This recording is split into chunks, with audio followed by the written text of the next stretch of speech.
I knew something was wrong the moment I saw Patricia Henderson standing at the end of my dock with a clipboard and a look that could curdle milk. My name is Nathan Vickers, and I had been living peacefully on Lake Michigan's shoreline in northern Wisconsin for 3 years before the Lakeside Pines development went up next door. I inherited my property from my grandfather, a weathered fisherman who bought the land back in 1967 when it was nothing but wilderness and promise. The old family house sat on 12 acres of prime waterfront, and that included a boathouse I had recently rebuilt to store my sailboat and fishing gear. The original structure had practically rotted into the lake, so I demolished it and built something better, sturdier, and admittedly, a bit larger. I pulled all the necessary permits from the county, made sure everything was up to code, and thought I was done with it. But I had forgotten about the HOA that formed when Lakeside Pines broke ground 2 years ago. I had never joined their association because my property predated their development by half a century, and I assumed I was grandfathered out of their jurisdiction. Apparently, Patricia and her board saw things differently. "Mr. Vickers," she called out, her voice sharp enough to scare off the ducks floating nearby. She wore a cream-colored pantsuit despite the muggy June heat, and her highlighted blonde hair was pulled back so tight it looked painful. "We need to discuss your boathouse." I set down the fishing rod I had been untangling and walked down the dock toward her. The wooden planks creaked under my work boots. "Morning, Patricia. What about it?" She consulted her clipboard with theatrical importance. "It exceeds the maximum square footage allowed under Lakeside Pines HOA regulations. Article 7, Section 3 clearly states that boat storage structures cannot exceed 400 square feet. According to our measurements, yours is at least 600. I crossed my arms and looked back at my boathouse. It was a handsome structure, painted deep red with white trim to match my grandfather's original design. "Patricia, I'm not part of your HOA. My property was here long before Lakeside Pines was even a concept." "That's where you're mistaken," she said, producing a document from her clipboard with a flourish. "When the development was approved, the county established unified architectural standards for all waterfront properties within the designated zone. That includes your parcel. You'll need to reduce the size of your boathouse by at least 200 square feet or face daily fines starting at $100. The blood rushed to my face. "You can't be serious." "Completely serious, Mr. Vickers. You have 30 days to comply." She handed me a formal notice, then turned on her heel and walked back up toward my driveway where her white Lexus was parked. I stood there holding the paper, feeling my peaceful morning dissolve into frustration. The boathouse had cost me $40,000 to build. I had done everything by the book, or so I thought. I went inside and immediately called Tom Morrison, a lawyer friend I went to high school with who now practiced in Green Bay. "Nathan, slow down," Tom said after I had explained the situation in one angry breath. "First thing we need to do is verify whether you actually fall under their HOA jurisdiction. Did you sign any documents when they started developing next door?" "Not a single thing. I got some notices about the development, public hearing stuff, but I never signed anything agreeing to join an HOA." "Then they probably don't have authority over you, but let me look into this unified architectural standards thing she mentioned. That could be legitimate if it was part of the county approval process. Don't do anything yet. Don't respond to their notice. Let me research this first." I spent the next week in a state of low-grade anxiety, checking my mailbox obsessively for more threatening letters from Patricia and her board. None came, but I did receive a friendly visit from my neighbor, David, who lived in one of the Lakeside Pines houses closest to my property line. "Hey, Nathan," he said, walking over one evening while I was grilling brats on my deck. "I heard Patricia is giving you trouble about your boathouse." "Word travels fast in your development, huh?" he laughed, but it was tired. "You have no idea. She's been on our case about everything. My wife planted roses in the front yard, and we got cited because they weren't on the approved plant list. Our mailbox was the wrong shade of black. I wish I was joking." "How did someone like her end up running your HOA?" She ran unopposed. "Most of us were just happy to have someone volunteer to handle the paperwork. We didn't realize she'd turn into a tyrant." He accepted the beer I offered him. "Between you and me, I hope you fight this. Someone needs to stand up to her." Tom called me back on a Thursday afternoon with news. "Nathan, I found something interesting. The county did establish some waterfront standards, but they only apply to new construction within platted subdivisions. Your property was never platted as part of Lakeside Pines. You're a separate legal parcel with separate deed history. The HOA has no authority over you whatsoever." Relief flooded through me. "So I can just ignore them?" "Yes, but I'd recommend sending a formal response citing the legal basis for your position. Otherwise, they might proceed with fines, and then you'll have to deal with fighting bogus liens." "I'll draft something for you." 2 days later, I hand-delivered Tom's letter to Patricia's house in Lakeside Pines. It was a pristine 2-story colonial with a manicured lawn that looked like it had been trimmed with scissors. She answered the door in yoga clothes, her face registering surprise and then displeasure when she saw me. "This is from my attorney," I said, handing her the envelope. "My property is not and never has been subject to your HOA's jurisdiction. I expect this matter to be closed." She ripped open the envelope right there and scanned the letter, her lips pressing into a thin line. "We'll see about that, Mr. Vickers. The board will be consulting with our own legal counsel." "You do that," I said, and left. I thought that would be the end of it. I was wrong. 3 weeks later, I received a certified letter from a law firm in Milwaukee representing the Lakeside Pines HOA.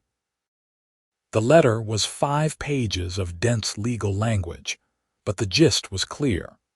They were suing me for violating HOA covenants and demanding I either reduce my boathouse size or pay accumulated fines that had somehow ballooned to $8,000. I immediately forwarded everything to Tom, who called me within an hour, audibly irritated. "This is harassment. They don't have a case, but they're betting you won't want to spend money fighting them. It'll cost them too, though. HOA legal fees get charged back to all the homeowners in the development." "So what do? We file a response and prepare for court. I'm confident we'll win, Nathan, but I also want to do some deeper digging into their development approval. Something about this whole situation feels off." Tom's instinct proved correct. A week later, he called me with barely contained excitement in his voice. "Nathan, when was the last time you looked at your property deed? I mean, really looked at it. I don't know. When I inherited it, I guess. Why? I need you to dig it out. There's something in the county records about an easement across your land, and I want to verify the details." I found the deed in my grandfather's old filing cabinet, stuffed in a folder with tax records and yellowed maps.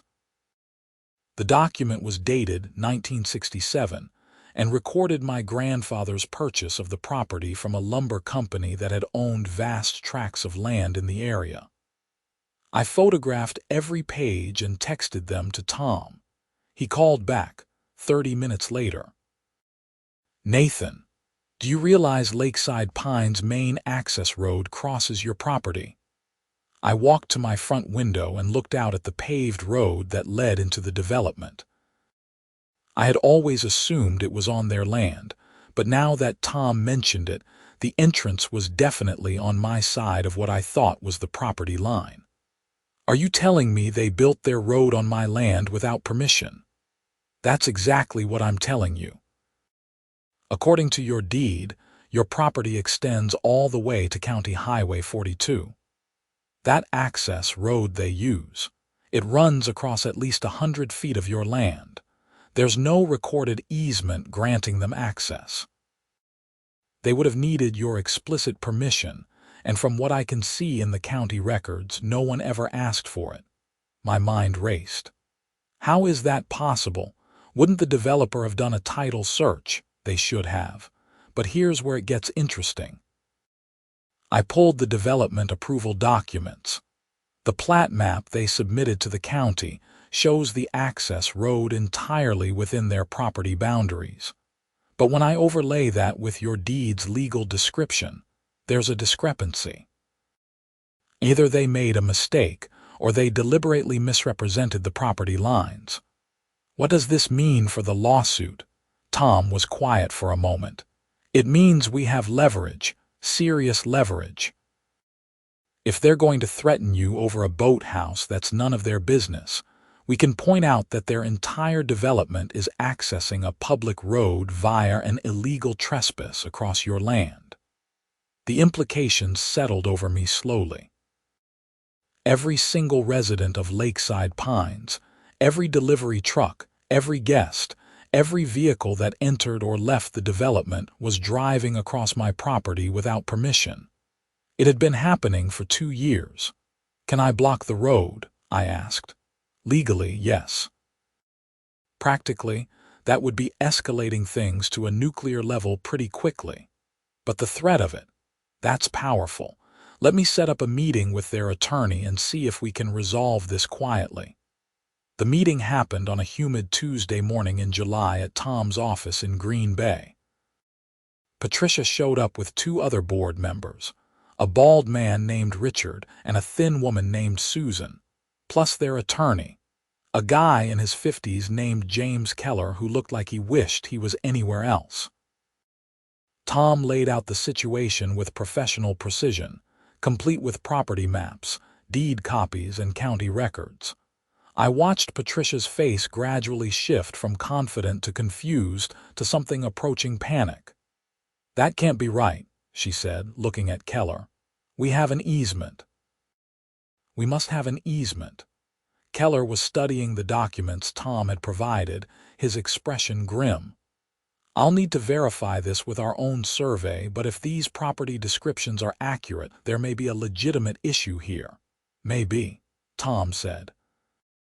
"Mr. Keller, the legal description is clear. The county records are clear. Your clients have been trespassing on my client's property for 2 years, and now they're suing him over a boathouse that isn't subject to their authority in the first place." Richard, the bald board member, spoke up for the first time. "Let's everyone just calm down. I'm sure we can work something out reasonably." "Reasonable would have been not threatening my client with bogus fines," Tom said. "Reasonable would have been accepting that his property isn't part of your HOA. Instead, you filed a frivolous lawsuit." Patricia's voice rose. "Our lawsuit is not frivolous. The community standards apply to all waterfront properties." "No, Mrs. Henderson, they don't. And if you continue with this lawsuit, my client is prepared to file a counterclaim for trespass and demand that you cease using the access road across his property immediately." The room went silent. Susan, the thin woman, looked like she might be sick. Richard stared at the table. Patricia's face had gone red. "You can't block our road," Patricia said finally. "People live there. Emergency services need access."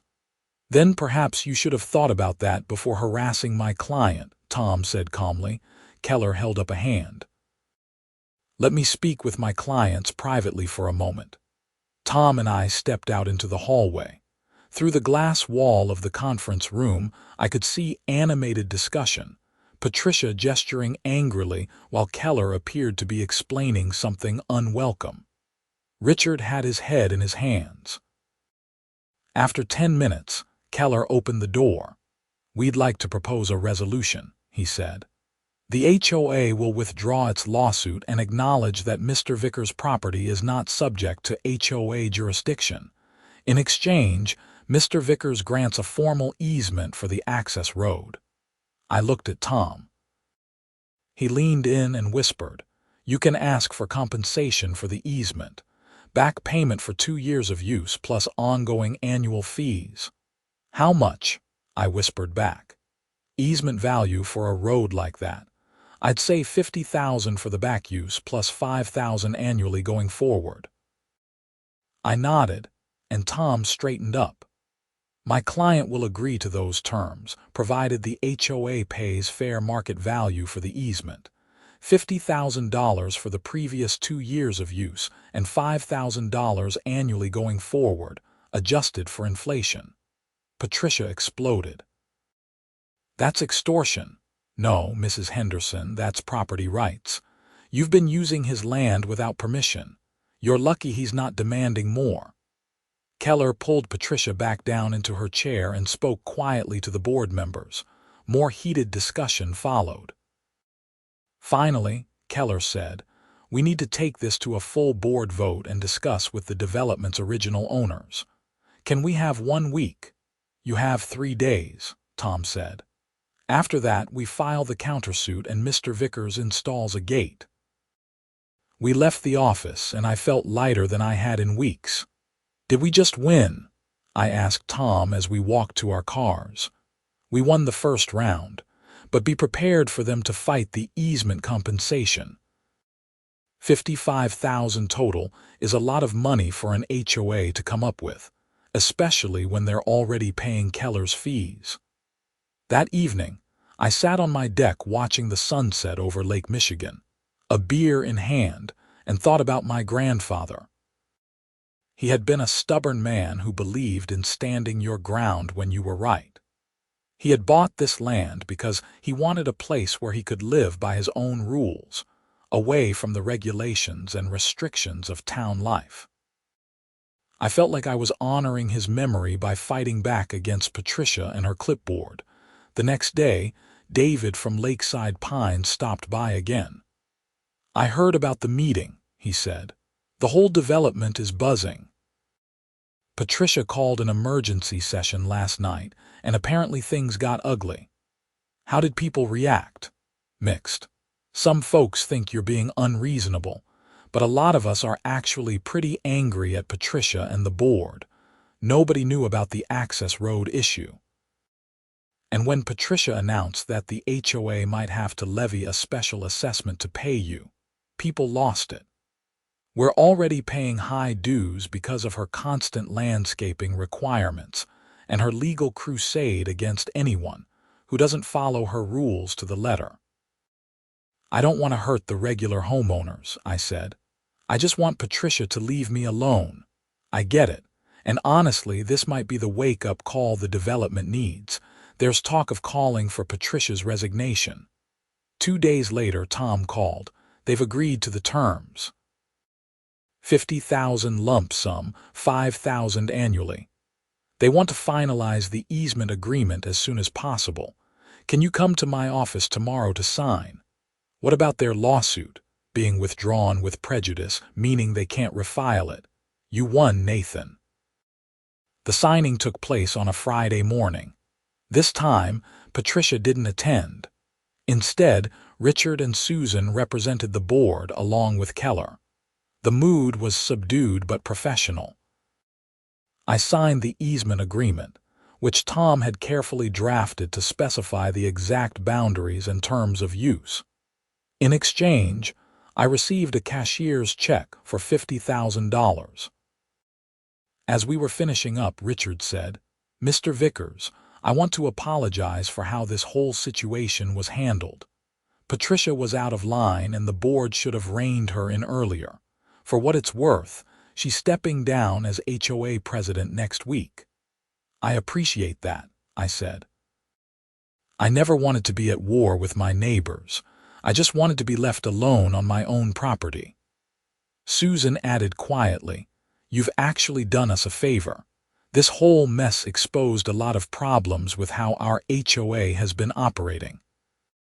We're implementing new bylaws to prevent this kind of overreach in the future." I shook hands with both of them, and even Keller seemed relieved to have the matter settled without prolonged litigation. That weekend, I hosted a small cookout and invited David and some of the other Lakeside Pines residents I had gotten to know. The atmosphere was friendly, even celebratory. People were curious about my grandfather's history with the land, and I found myself telling stories I hadn't thought about in years. "Your grandfather sounds like he was quite a character," David's wife, Michelle, said. She was holding a glass of wine and looking out at the lake. "This really is a special piece of property. He always said it was the last free place he knew," I replied, "where a man could build what he wanted and live how he wanted without some committee telling him his mailbox was the wrong color." Everyone laughed, but there was understanding in it too. They had all experienced Patricia's rigid enforcement of rules that often seemed arbitrary. On Monday morning, I was in my workshop repairing an old tackle box when I heard a car pull up. Through the window, I saw Patricia getting out of her Lexus. My stomach tightened. Tom had said the matter was resolved, but clearly Patricia had one more thing to say. I met her outside, keeping my expression neutral. She looked different than before, less polished. Her hair was in a simple ponytail and she wore jeans and a plain blouse. "Mr. Vickers," she started, then paused. "Nathan, I owe you an apology. That caught me off guard." "Okay. I got carried away with enforcing rules that didn't even apply to you." James, our attorney, explained very clearly how wrong I was both legally and ethically. "I cost the HOA a lot of money, and I damaged relationships with neighbors. I've resigned from the board." I studied her face, looking for signs of insincerity, but she seemed genuinely regretful. "I appreciate you coming here to tell me that. I've been thinking a lot about why I acted the way I did," she continued. "When my husband and I moved to Lakeside Pines, I thought being HOA president would give me purpose. I retired early from my job in marketing, and suddenly, I had all this time and energy with nowhere to put it. I turned the HOA into my personal crusade for perfection, and I lost sight of the fact that we're supposed to be a community, not a dictatorship." "We all make mistakes," I said carefully. "You're being gracious. The truth is, I was a bully. I made people miserable over roses and mailboxes and your boathouse that was none of my business." She looked out at the water. "Your grandfather had the right idea, living out here away from all the petty nonsense." We stood in silence for a moment, watching a heron wade through the shallows near the shore. "For what it's worth," I said, "I hope you find something that gives you that sense of purpose you were looking for, just maybe something that doesn't involve threatening your neighbors." She laughed, a real laugh, not the forced social laugh I had heard from her before. "My husband suggested I volunteer at the animal shelter in town. They're always looking for help." "That sounds a lot better than reviewing people's landscaping choices." After she left, I felt a strange sense of closure. The whole situation had started with anger and threats, but it was ending with apologies and understanding. I went back to my tackle box, working in the quiet of my workshop, grateful for the peace. Over the following weeks, life settled into a comfortable rhythm. The $5,000 annual easement fee came through like clockwork. I used part of the $50,000 settlement to upgrade my sailboat and put the rest in savings. The Lakeside Pines HOA elected a new president, a retired teacher named Margaret who approached the role with a light touch, focusing on genuine community building rather than enforcement of minutiae. I started getting invitations to Lakeside Pines social events, potlucks, and beach bonfires. I didn't attend all of them, but I went to enough to feel like part of the broader neighborhood. David and I became genuine friends, going fishing together on Saturday mornings. One evening in late August, I was sitting on my dock watching the stars come out when David walked down from the path connecting our properties. "Mind if I join you?" he asked. "Pull up a board," I said. He sat down, dangling his feet over the water like I was. "Michelle and I were talking tonight about how much better things have been since Patricia left. The whole development feels different, lighter somehow. People can relax now. They're not worried about getting fined over every little thing. It's more than that, though.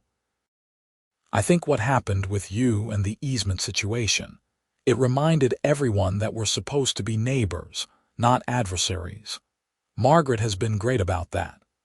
Last week she organized a community garden, and people actually showed up because they wanted to, not because it was mandatory. Sounds like things worked out for everyone. They really did, and you know what? I'm glad you fought back. If you had just caved and torn down part of your boathouse, Patricia would have kept going, getting worse and worse. You standing up to her, it was the circuit breaker the whole community needed. I thought about that perspective. At the time, I had been fighting for my own property rights, my own peace of mind. I hadn't considered the broader impact on the Lakeside Pines residents who were also suffering under Patricia's regime. "I'm just glad it's over," I said finally. But it wasn't quite over.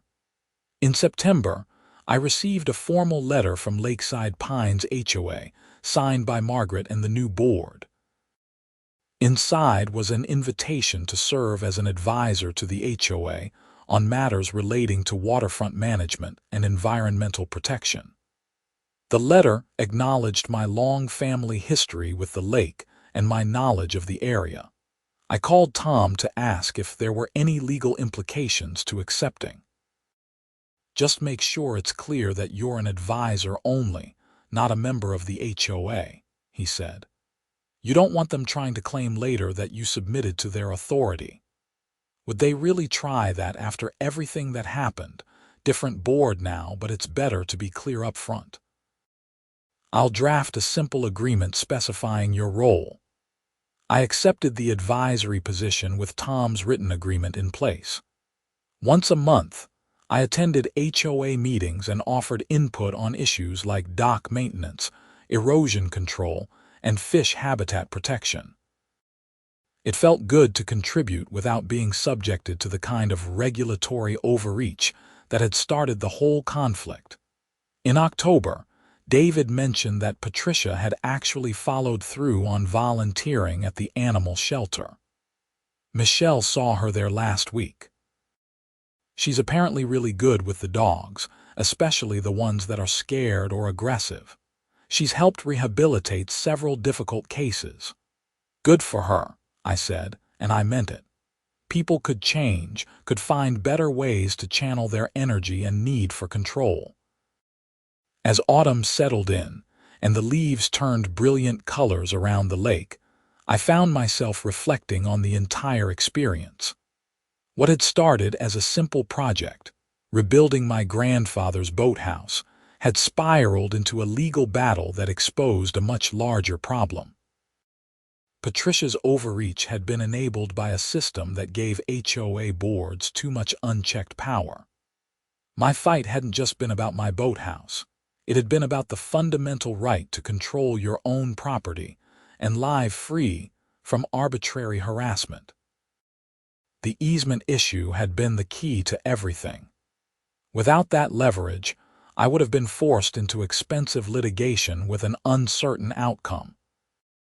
But because my grandfather had maintained clear property records, and because I had the sense to hire a good attorney who dug into those records, I had been able to turn the tables completely. One crisp November morning, I was winterizing my sailboat in the boathouse when Margaret stopped by. She was in her 60s, with gray hair and a warm smile that seemed permanently fixed on her face. "Nathan, I wanted to thank you personally," she said, stepping into the boathouse and looking around with appreciation. "This is beautiful work, by the way. Your grandfather would be proud." "Thank you. What are you thanking me for?" "For standing up to Patricia. I know David probably told you this already, but before you fought back, our HOA was becoming unbearable. People were talking about selling and moving just to get away from the constant citations and fines.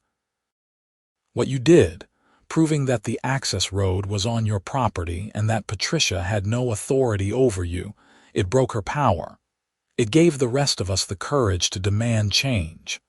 I was just protecting my own property. Maybe that's all you intended, but the impact was much bigger. We've completely rewritten our HOA bylaws now. There are limits on what the board can regulate, and we have a real appeals process for homeowners who disagree with decisions. We're actually functioning like a community association now, not an authoritarian regime. After she left, I climbed up into the Boathouse loft where I stored life jackets and seasonal gear. From the small window up there, I had a perfect view of both my property and the Lakeside Pines development. The houses looked peaceful in the morning light, smoke curling from a few chimneys. It really did look like a nice place to live now. I thought about all the people in similar situations across the country, trapped in HOAs run by petty tyrants who wielded their small amount of power like weapons. How many people gave in to unreasonable demands because fighting back seemed too expensive or too difficult? How many people just accepted citations and fines for violations that shouldn't be violations at all? My case had been unique because of the easement issue, but the underlying principle wasn't unique at all. Property rights mattered. The ability to live peacefully on your own land without harassment mattered. And sometimes, standing up to bullies, even bullies armed with official-looking documents and threats of legal action, was the only way to restore sanity. December brought the first real snow, blanketing everything in white and turning the lake into a winter wonderland. I spent Christmas Day alone, which was how I preferred it, cooking a small turkey and watching old movies. My grandfather had always said that solitude was a gift, not a punishment, and I had come to appreciate that wisdom more with each passing year. The new year arrived quietly. On a cold January evening, I received an unexpected email from James Keller, the attorney who had represented the HOA during our dispute. He was writing to ask if I would be willing to speak at a seminar he was organizing for HOA board members about property rights and legal boundaries. "Your case has become something of a teaching moment in our practice," he wrote. "We'd like to use it with your permission to help other HOA boards understand the importance of verifying their actual authority before taking enforcement action. Too many boards operate on assumptions rather than verified legal research, and it leads to exactly the kind of mess we dealt with in your situation." I agreed to participate, and in March I found myself standing in front of 50 HOA board members from developments across Wisconsin, telling my story. I walked them through the timeline, from Patricia's first threat about my boathouse to the discovery of the easement issue to the final resolution. The lesson here isn't that HOAs are inherently bad, I concluded. It's that power without accountability leads to abuse, and assumptions without verification lead to expensive mistakes. If Patricia's board had done their due diligence, if they had confirmed their authority over my property before threatening me with fines, none of this would have happened. They would have saved money, time, and relationships with neighbors. During the question and answer session, a woman in her 40s raised her hand. "What advice would you give to someone who feels their HOA is overstepping?" "Document everything," I said immediately. "Keep copies of every notice, every email, every interaction. Research your property's legal history. Know your deed. Know the HOA's actual authority as established in your purchase documents, and don't be afraid to consult an attorney early." I waited until they threatened me with fines, but I should have called my lawyer the first day Patricia showed up with her clipboard. After the seminar, several board members approached me privately to share their own stories of HOA disputes. Some were from the board's perspective, dealing with genuinely difficult homeowners who violated reasonable rules. Others were more concerning, tales of boards that had clearly exceeded their authority and needed to be challenged. Keller pulled me aside as I was leaving. "You did a great job today. I hope some of what you said sinks in. HOAs serve an important function when they're run properly, but they can become nightmares when run improperly." "You think Patricia learned anything from all this?" I asked. "I think she learned a very expensive lesson about the limits of authority. Whether she internalized it on a deeper level, I can't say. But I know for certain that Lakeside Pines learned something, and that's valuable." Spring came slowly that year, ice clinging to the edges of the lake well into April. When it finally broke, I took my sailboat out for the first time since the previous fall, gliding across the cold water with the sun on my face. I sailed past the Lakeside Pines docks and waved to a few residents who were out cleaning up their boats. They waved back, friendly and warm. In May, the new HOA board sent me an invitation to their annual meeting, not as an advisor but as an honored guest. They were presenting awards to community members who had contributed to the development in significant ways. Margaret called me the day the invitation arrived. "We'd like to give you an award for community leadership," she said. I laughed.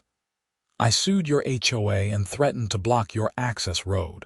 That's leadership. You stood up for what was right and you forced us to re-examine how we were operating. That absolutely is leadership. Will you accept it?" I did, though I felt awkward about it. The ceremony was held in the development's community center, a nice building overlooking the lake. About 60 residents attended, far more than had apparently ever come to meetings during Patricia's tenure.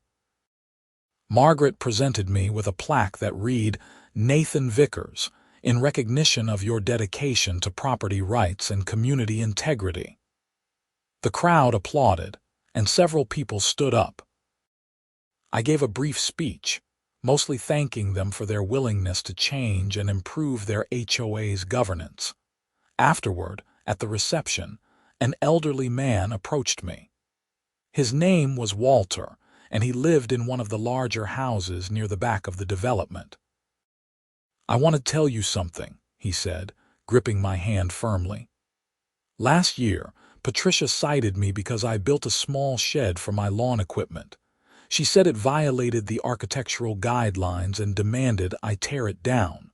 I was going to fight it, but my wife talked me out of it. She said it wasn't worth the stress. So I tore down a perfectly good shed that I had spent 2 weekends building. It still makes me angry when I think about it. I'm sorry that happened. Don't be sorry. What you did, what you accomplished, it makes up for it. That witch can't hurt anyone anymore, and we have you to thank for it." I wasn't entirely comfortable with being cast as a hero. I had fought for my own interests, my own property. But I was beginning to understand that sometimes individual fights have collective benefits. That standing up to a bully doesn't just protect you. It protects everyone who comes after. Summer arrived in full force, and my dock became a gathering place for impromptu evening conversations with neighbors. David brought beer. Michelle brought cheese and crackers. Others brought stories and laughter. We watched sunsets and talked about everything except HOA rules and property disputes.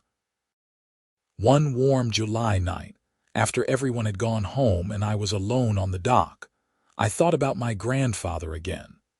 He had bought this land to escape exactly the kind of bureaucratic interference that Patricia had tried to impose. He had wanted freedom, peace, and the simple joy of living on his own terms. I had nearly lost that legacy to a woman with a clipboard and an inflated sense of authority. But I hadn't lost it. I had fought for it, won it back, and in the process, helped an entire community reclaim their own peace. The boathouse stood red and proud against the shoreline, exactly as I had built it, exactly as it should be.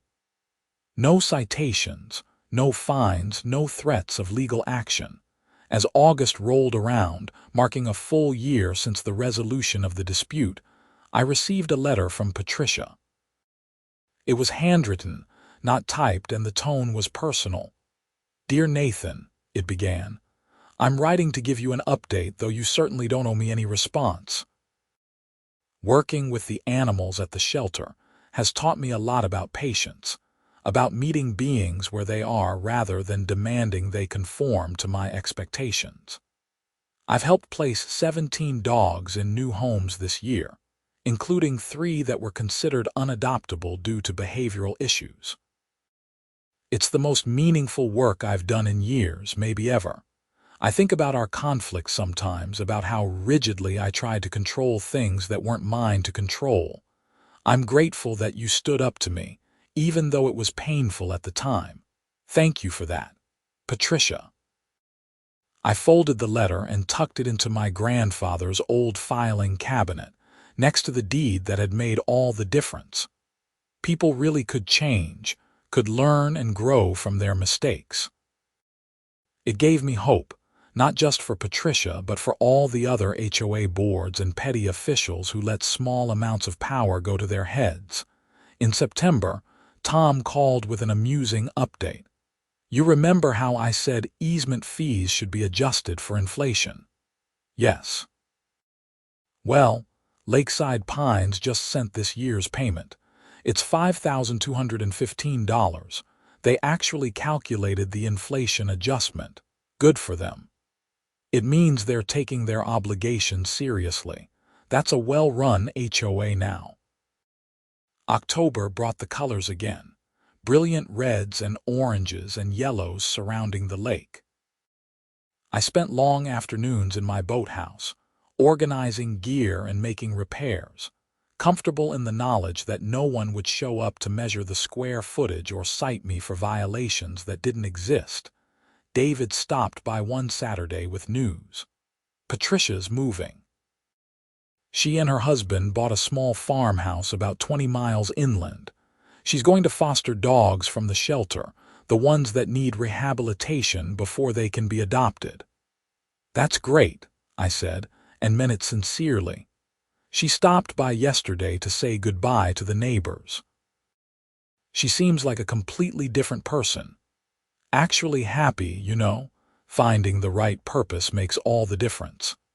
As the year wound down toward winter again, I found myself thinking about the whole experience as a complete arc. It had started with a threat, escalated into a legal battle, and resolved into something unexpectedly positive. My boathouse stood as a symbol of property rights defended. The annual easement payment represented accountability and fair compensation. Patricia's transformation showed the possibility of personal growth. And Lakeside Pines' improved governance demonstrated that communities could learn from mistakes. On Christmas Eve, I received a card from Margaret and the HOA board. Inside was a photo of the development covered in snow, lights twinkling on every house, looking peaceful and welcoming. The message read, "Thank you for being part of our community. Here's to another year of good neighbors and fair governance." I put the card on my mantel next to a framed photo of my grandfather standing in front of the original boathouse in 1968. 2 different eras, 2 different structures, but the same fundamental principle. A man should be free to live peacefully on his own land. As I settled into my chair that evening, looking out at the frozen lake under a sky full of stars, I felt a deep sense of contentment. The fight had been worth it. Standing up to Patricia had been worth it. Every dollar spent on legal fees, every moment of stress and anger, had been worth it to protect what my grandfather had built, and to help a community find its way back from the brink of HOA tyranny. The boathouse stood 600 square feet strong, exactly as it should be, and no one would ever threaten me about it again. That was victory enough for me. Winter passed quietly, and spring returned with its usual promise of renewal. My sailboat went back in the water, my fishing gear came out of storage, and life continued in its pleasant rhythm.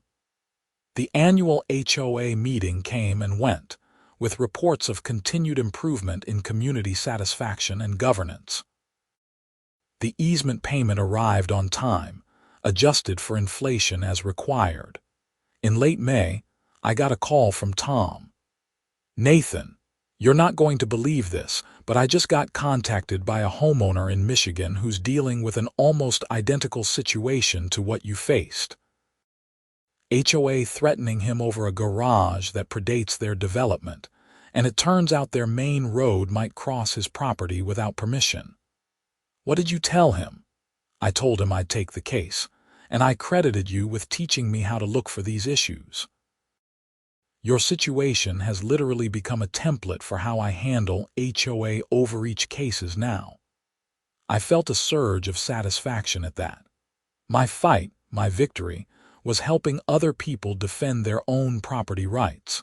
That felt like a legacy worth having.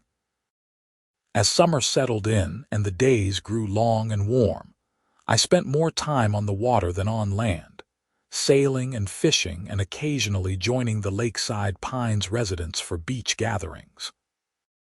The development had truly transformed into the kind of community it should have been from the start, where rules existed to maintain reasonable standards rather than to exert control for its own sake. One particularly beautiful evening in August, I was grilling dinner on my deck when I noticed someone walking up my driveway.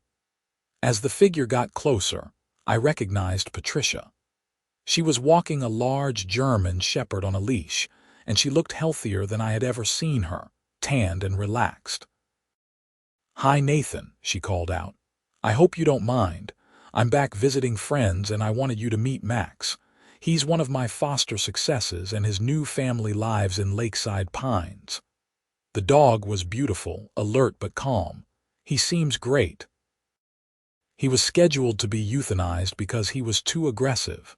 But it turned out he just needed patience and understanding, not punishment. Kind of like how communities work, I guess. I offered her a beer, and we sat on the deck talking for almost an hour. She told me about her farm, about the dogs she was rehabilitating, about how much happier she felt doing work that mattered. I told her about the seminar I had spoken at, about how our dispute had become a teaching example. "I'm glad something good came from my mistakes," she said as she was leaving. "I'm sorry again for what I put you through." "Ancient history now," I said. "Enjoy your farm." After she left, I sat back down and looked out at my boathouse, at the lake beyond, at the peaceful development where people now lived without fear of arbitrary enforcement. Everything had worked out the way it should have, even if the path to get there had been rocky. The years that followed brought their own rhythms and changes. Margaret eventually stepped down as HOA president, replaced by David, who ran things with the same light touch and community focus. The easement payments continued like clockwork, and I continued serving as an advisor on waterfront issues. My boathouse aged gracefully, weathering storms and winters, a testament to quality construction and the right to build what you wanted on your own land.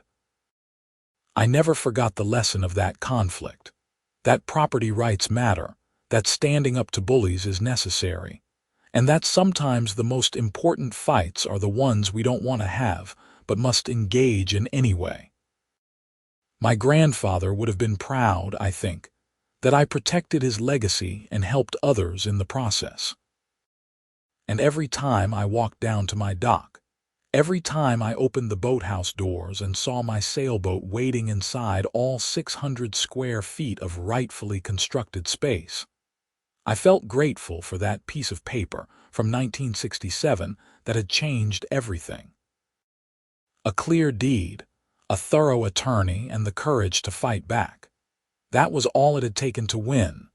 The lake still stretches out before me today, constant and beautiful, a reminder that some things remain true regardless of petty human disputes.